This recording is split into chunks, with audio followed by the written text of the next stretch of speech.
ధన్యవాదాలు అధ్యక్ష. మాట్లాడుతున్న రిపిటేషన్ అమ్మా, ఈ రోజు మాట్లాడకూడదని కాదు, మహిళా మనులకే కాకుండా అందరికీ కూడా తల్లి కడుపున పుట్టిన ప్రతి ఒక్కరికి కూడా మహిళా దినోత్సవ శుభాకాంక్షలు తెలియజేసుకుంటున్నాను అధ్యక్ష. ఈ పరంగా అసెంబ్లీ సాక్షిగా అందరికీ కూడా అందరికీ ఒక మహిళలకే కాదు అందరికీ కూడా మహిళా దినోత్సవ శుభాకాంక్షలు తెలియజేసుకుంటున్నాను. ఎందుకంటే ప్రతి ఒక్కరు కూడా తల్లి కడుపున పుట్టిన బిడ్డలే కాబట్టి అందరికీ ఇది వర్తిస్తుంది. ముఖ్యంగా నాకు అర్థమైంది ఏంటంటే అధ్యక్ష, ఈ మహిళా దినోత్సవం రోజున ఔన్నత్యాన్ని చాటుతారు, మహిళల్ని గౌరవిస్తారు, ప్రతిష్ఠ పెంచుతారు, పరువు తీయకుండా ఉంటారని మేము భావిస్తే ఏదో సామెత చెప్పినట్టు భగవాన్ని పంచాంగం అడిగితేనంటే అరగంటల మరణం ఉందండి అని చెప్తాడు అధ్యక్ష. అలా ఉంది మా ప్రతిపక్ష నాయకుడు తీరు. సో ఏదైనా ఇప్పుడు జరుగుతున్న దాని గురించి కానీ జరగబోయే దాని గురించి కానీ సూచనలు కానీ సలహాలు కానీ ఇవ్వకుండా నేను ఈ విషయంలో ఆ ప్రతిపక్ష మహిళా ఎమ్మెల్యే నేను థ్యాంక్స్ చెప్తున్నాను అధ్యక్ష. కనీసం ఆవిడ ఒక సూచన అయినా ఇచ్చారు. ఆ పరిస్థితి కూడా ఆ ప్రతిపక్ష నాయకుడు లేకపోవడం అన్నది నేను చాలా సిగ్గుపడుతున్న వ్యవహారం అధ్యక్ష. ఈరోజు ఒక మహిళగా అధ్యక్ష మన అందరికీ తెలుసు, ఈరోజు ముఖ్యంగా భారతదేశంలో మహిళలు ఎంత గౌరవింపబడతారో మనందరికీ తెలుసు అధ్యక్ష. ముఖ్యంగా ఒక రకంగా చెప్పాలంటే ఆ భగవంతుడు కూడా మహిళల పక్షపాతి. ఎందుకంటే మెయిన్ కమిటీస్ అన్నీ కూడా ఇంచుమించుగా భగవంతుడు మహిళలకి ఇచ్చాడు అధ్యక్ష. మనం తెలుసుకోవాలి. ఇంచుమించుగా చెప్పాలంటే ఎడ్యుకేషన్ డిపార్ట్మెంట్ సరస్వతీదేవికి ఇచ్చారు, నీటిపారుదలకు వచ్చేసరికి గంగాదేవికి ఇచ్చారు, ఆర్థిక శాఖ వచ్చేసరికి మన లక్ష్మీదేవికి, హోంశాఖ దుర్గాదేవి గారికి, ఇలాంటివి ఎన్నో శాఖలు ఓన్లీ ఉన్నదంతా కూడా మహిళలే.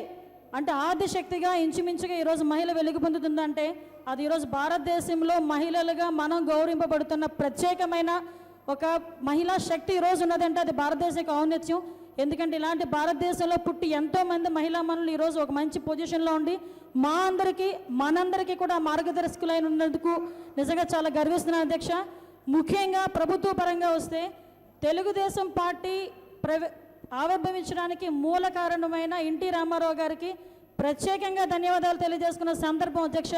ఎందుకంటే తెలుగుదేశం పార్టీ యొక్క తాలూకా రంగు మహిళలందరూ ఎంతో పుణ్యంగా భావించే పసుపు రంగుని ఈరోజు మా తెలుగుదేశం పార్టీ ప్రభుత్వం పసుపు రంగు జెండాని ఈరోజు ఇచ్చింది అధ్యక్ష. అక్కడే మొదలవుతుంది. అక్కడ మహిళల మీద తెలుగుదేశం పార్టీకి ఉన్న గౌరవం కానీ ఔన్నత్యం కానీ అక్కడే మొదలవుతుంది అధ్యక్ష. ఈరోజు ఎవరో వచ్చారు ఏదో చెప్తున్నారు, వాటిని బట్టి ఈరోజు మహిళల తాలూకా ఔన్నత్యం తగ్గిపోతుంది అని అనుకున్న ఈరోజు మహిళలు వినే పరిస్థితుల్లో కానీ ఒప్పుకునే పరిస్థితుల్లో కానీ లేరు అధ్యక్ష.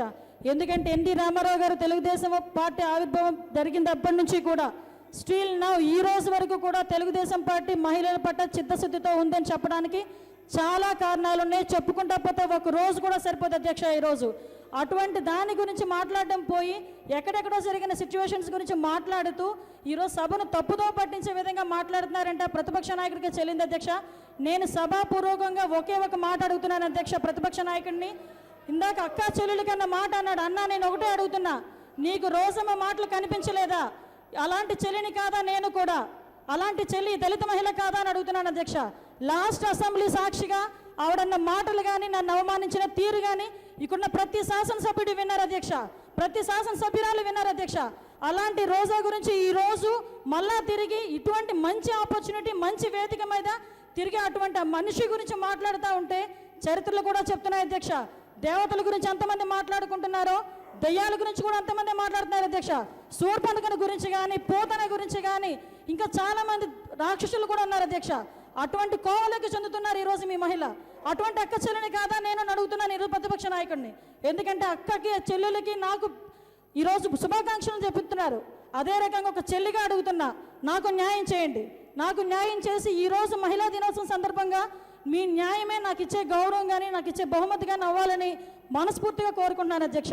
ఇంకొక రకంగా చెప్తున్నాను అధ్యక్ష, ఈరోజు మహిళలుగా మేము ఈరోజు గౌరవింపబడుతున్నాం కానీ 33% రిజర్వేషన్ కల్పించింది తెలుగుదేశం పార్టీ ప్రభుత్వం. ఈరోజు పద్మావతి యూనివర్సిటీ అని ఒక యూనివర్సిటీని స్థాపించిన దేశంలోకి వెళ్ళిన మొట్టమొదటి మహిళా యూనివర్సిటీని స్థాపించింది తెలుగుదేశం పార్టీ ప్రభుత్వం అధ్యక్ష. అటువంటివన్నీ మనకు ఎందుకు గుర్తు రావట్లేదో నాకైతే అర్థం కావట్లేదు అధ్యక్ష.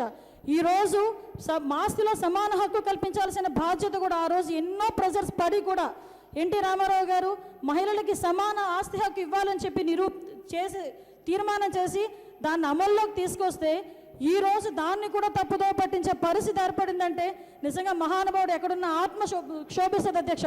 అటువంటి వాటిలో మనం మూట కట్టుకోవద్దు. ఎందుకంటే మనం అందరం కూడా ఆడవాళ్ళమే, మనందరం కూడా అందులోని కూడా ఒక భాగస్వాములో ఉన్నాం కాబట్టి ఈ విషయంలో మనందరం కూడా గౌరవించుకోవాల్సిన బాధ్యత కూడా ఉందని చెప్తున్నాను అధ్యక్ష. అదేవిధంగా మనకి ముఖ్యంగా మహిళలు ఎంత శక్తిమంతులో చెప్పడానికి, మహిళలు ఎంత దయాగుల హృదయమో చెప్పడానికి ఫస్ట్ ఆఫ్ ఆల్ మన మదర్ తెరీసా గురించి మాట్లాడుకోవచ్చు. అటువంటి మదర్ తెరీసా గారు మన ఇండియన్ అయి ఉండడం మన నిజంగా మనందరూ మహిళలు చేసుకున్న గర్వకారణం, యావత్ ప్రపంచం చేసుకున్న పుణ్యం అధ్యక్ష. ఇంచుమించుగా ఆవిడ గురించి చెప్పాలంటే యావత్ ప్రపంచంలో అరుదైన, అద్భుతమైన, అపూర్వమైన, అత్యంత గొప్ప బహుమతి అధ్యక్ష. ఇంచుమించుగా భగవంతుడు మనకిచ్చిన బహుమతి. అటువంటి ఎంతో నారీమణులు ఈరోజు మన దగ్గర ఉండి కూడా ఈ రోజుకి కూడా అటువంటి ప్రాబ్లం చట్టసభల్లో మేము ఫేస్ చేస్తున్నామంటే దానికి కారణం వాళ్ళ విజ్ఞతకు వదిలేస్తున్నాను అధ్యక్ష, వాళ్ళ తాలూకు ప్రవర్తనకు వదిలేస్తున్నాను నేను. ఎందుకంటే ఇంతకన్నా ఎక్కువగా మాట్లాడిన వాళ్ళని మేము పెంచుకోవడం తప్ప మహిళలుగా మా గౌరవం మేము కించపరుచుకునే పొజిషన్ మాకు రాకూడదని మేము మరీ కోరుకున్నాను అధ్యక్ష. ఇదే విధంగా అంగన్వాడీస్ గురించి కానీ డ్వాక్రా మహిళల గురించి కూడా మాట్లాడుతున్నారు. అంగన్వాడీస్ గురించి మాట్లాడుతూ అంగన్వాడీ జీతాలు పెంచడం ఈరోజు అంగన్వాడీల మీద ఉక్కుపాదం మోపడమా అని అడుగుతున్నాను అధ్యక్ష. అంగన్వాడీల జీతాలు పెంచి అంగన్వాడీలకు అన్ని విధాల న్యాయం చేయాలని ప్రభుత్వం సంకల్పించి ఈరోజు అన్ని విధాలుగా న్యాయం చేస్తూ ఉంటే ఈరోజు మీరు మాట్లాడుతున్న మాటలేంటి? అదా ఉక్కుపాదం మోపడం అంటే?